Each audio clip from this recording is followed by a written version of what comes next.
એક ગામની શેરીમાંથી એક ભલા માણસની નનામી અર્થી નીકળી રહી હતી.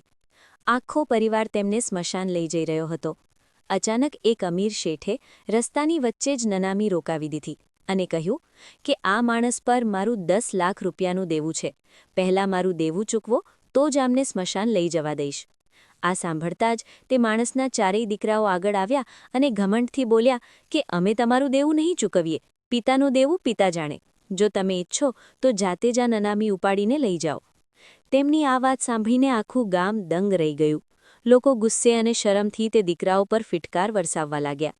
ત્યારે જ આ સમાચાર તે માણસની દીકરી સુધી પહોંચ્યા. તે દોડતી આવી. તેની આંખોમાંથી આંસુ વહી રહ્યા હતા.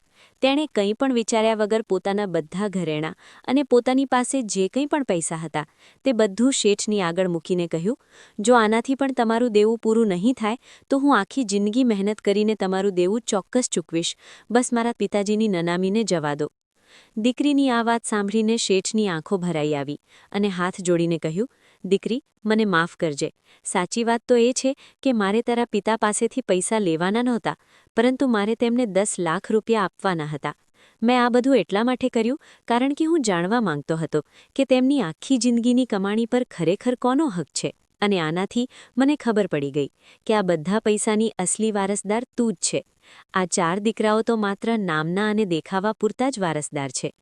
આ સાંભળતા જ ચારેય દીકરાઓના માથા શરમથી ઝૂકી ગયા.